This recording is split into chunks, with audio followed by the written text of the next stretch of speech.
Hey guys, welcome back to my channel. I hope you guys are doing great. तो आज हम बहुत ही important topic पढ़ने वाले हैं जिसका नाम है लिफ्टिंग स्टेट अप, या फिर हम इसे नॉर्मल लैंग्वेज में बोलें तो आज हम सीखने वाले हैं कि हम कैसे अपने चाइल्ड कंपोनेंट से डेटा पेरेंट कंपोनेंट में पास करवा सकते हैं। हमने ये तो देखा है कि पेरेंट कंपोनेंट से चाइल्ड कंपोनेंट में डेटा हम कैसे पास कर सकते हैं with the help of props. इसमें मैंने एक डिटेल्ड वीडियो भी बना के रखा है, आप चाहें तो ऊपर आई बटन पे क्लिक कर वो वीडियो पहले देख सकते हैं। बहुत ही ईजी है ये, हम नेक्स्ट 5 to 10 मिनट्स में सीख जाएंगे, so don't worry about it guys. बहुत ईजी और बहुत सिंपल है। तो चलिए स्टार्ट करते हैं। यहाँ पर मेरा VS कोड ओपन है, उसमें मेरे पास app.js फाइल है जो कि मेरी पेरेंट फाइल है, और मैंने एक और child.js मेरी चाइल्ड फाइल बना के रखी है। ये मेरा चाइल्ड कंपोनेंट है जिसे मैंने अपने app.js जो मेरा पेरेंट कंपोनेंट है उसमें कॉल करके रखा हुआ है। तो अब हमें ये तो पता है कि हम पेरेंट से चाइल्ड में कैसे डेटा ट्रांसफर कर सकते हैं।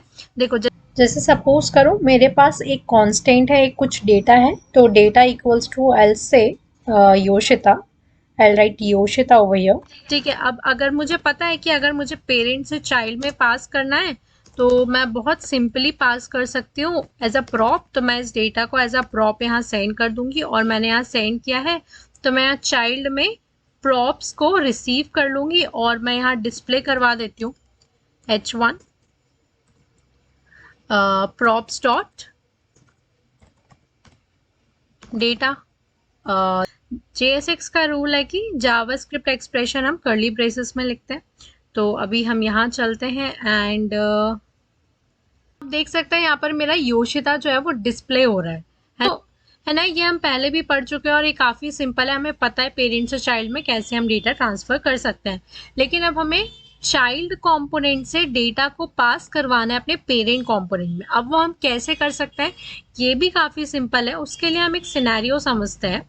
सपोज करो, ठीक है, अभी मैं यहाँ से सारी चीज़ें रिमूव कर देती हूँ। फ्रॉम द स्क्रैच हम स्टार्ट करेंगे जिससे आपको सारी चीज़ें क्लियर रहें कि हम क्या कर रहे हैं, कौन सी स्टेप कब लिख रहे हैं, जिससे आप कंफ्यूज ना हो किसी भी चीज़ में।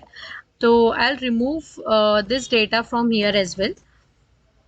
ठीक है, तो अब मैं क्या करने वाली हूँ, अब सपोज करो मेरे पास यहाँ पर एक फॉर्म है, ठीक है, उसमें मेरे पास एक इनपुट फील्ड है जिसका मैं टाइप दे देती हूँ टेक्स्ट।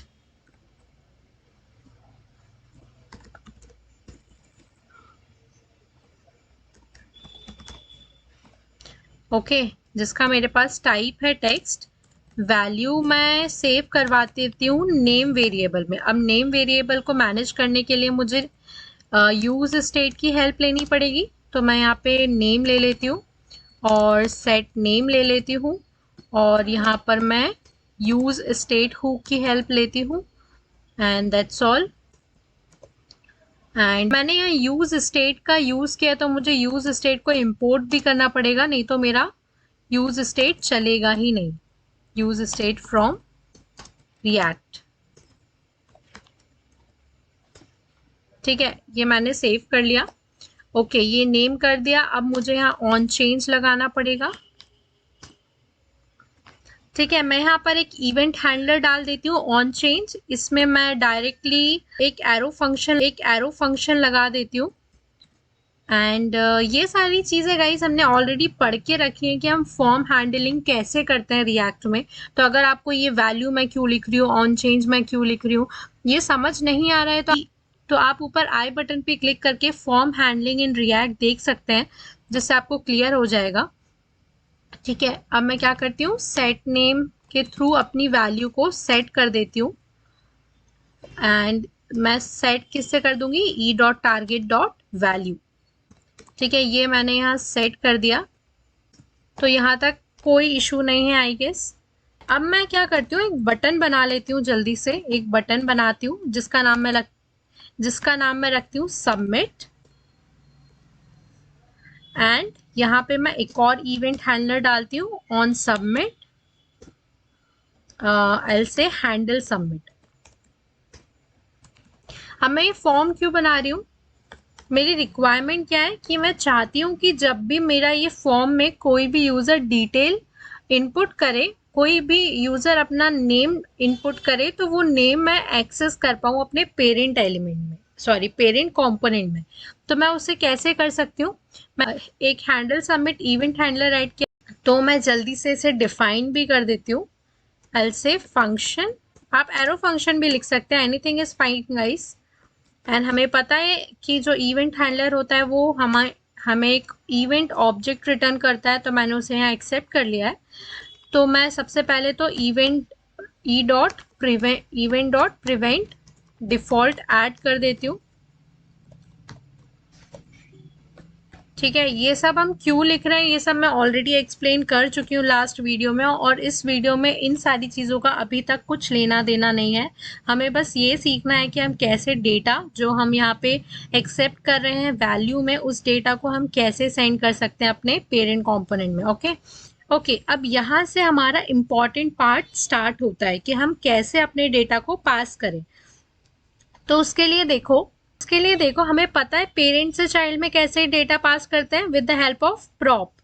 तो अब मैं क्या करना चाहती हूँ, जो मेरा नेम है उसे मैं पास करना चाहती हूँ अपने app.js में। तो मैं क्या कर सकती हूँ, यहाँ पे मैं एक प्रॉप ही लिखूंगी। मैं किस तरीके से लिखूंगी, यहाँ पे मैं कुछ भी डाल सकती हूँ। ठीक है, suppose get data equals to get data ही डाल देती हूँ मैं। ज़रूरी नहीं है कि दोनों का नाम सेम हो, दोनों जस्ट वेरिएबल है।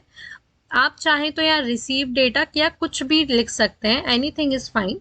ठीक है, अब क्या होगा, से गेट डेटा सेंड कर रहे हैं। अभी गेट डेटा क्या सेंड कर रहे हैं, तो हमें यहाँ पे इसे प्रॉप्स को रिसीव करना पड़ेगा। ठीक है, अब हम क्या करेंगे, इवेंट हैंडलर के अंदर हमें पता है प्रॉप्स के अंदर क्या है, गेट डेटा है। ठीक है, और ये जो गेट डेटा है ना, जो हम एज अ प्रॉप पास कर रहे हैं, वो एक्चुअली कुछ नहीं है, एक फंक्शन है गेट डेटा, जो कि एक वैल्यू एक आर्ग्यूमेंट एक्सेप्ट कर रहा है डेटा। ठीक है, जो कि एक वैल्यू एक्सेप्ट कर रहा है डेटा, और इसे कंसोल भी हम करवा देते हैं, console dot log data. Okay, तो हमने क्या किया, हमने यहाँ से इस फंक्शन को एज अ प्रॉप पास किया, तो ये यहाँ पर हम इस फंक्शन को वापस से कॉल कर रहे हैं। हमारे पास हमने पेरेंट से चाइल्ड में ये पास किया है, ठीक है, एज अ प्रॉप। अब हम यहाँ पर क्या करें, इस फंक्शन को as a call back use कर रहे हैं। हम इसे यूज कर रहे हैं प्रॉप्स डॉट गेट डेटा, और साथ में मैं यहाँ पे फंक्शन कॉलिंग कर रही हूँ, और अब मैं साथ में यहाँ पर एक पैरामीटर भी पास कर देती हूँ, गेट डेटा। ठीक है, तो मैंने यहाँ से फंक्शन कॉलिंग करी। अब यहाँ पे मेरा फंक्शन आ जाएगा, यहाँ पे मैंने नेम पास किया है, तो डेटा है वो डेटा नेम जो है वो डेटा में असाइन हो जाएगा। और कंसोल डॉट लॉग अगर मैं करूँगी तो अब हम देखते हैं हमारा ये चल रहा है या नहीं। तो आप देख सकते हैं मेरे पास सबमिट ये शो हो रहा है। अब मैं क्या करूँगी, मैं इसे एक बार रीलोड कर लेती हूँ। ठीक है, अब मैं अपना नाम यहाँ पर लिखती हूँ। ठीक है, मैं यहाँ सबमिट पे क्लिक कर रही हूँ। ये आप छोड़ दो, ये राउटिंग का मैं वीडियो बना रही थी इसलिए वो शो हो रहा है। अब मैं इसे सबमिट करती हूँ। यहाँ पे देखो, ऑन क्लिक ऑफ सबमिट मेरा योशिता शो हो रहा है। कहाँ पर शो हो रहा है, app.js के app.js है मेरी पेरेंट फाइल। यहाँ पे मैंने योशिता से रिलेटेड कोई कोड नहीं लिखा है। योशिता मैं कहाँ से पास करवा रही हूँ, मैंने इनपुट फील्ड लिखी है अपनी चाइल्ड कंपोनेंट में। चाइल्ड कंपोनेंट में मैं वैल्यू ले रही हूँ योशिता, जिसे ऑन क्लिक ऑफ सबमिट मैं बोल रही हूँ कि आप पास कर दो कहाँ पर, पेरेंट कंपोनेंट में। किस तरीके से पास कर दो, आप सबसे पहले एक फंक्शन बनाओ अपने पेरेंट कंपोनेंट में। उस फंक्शन को आपको एज अ प्रॉप सेंड करना है, कहाँ, अपने चाइल्ड में।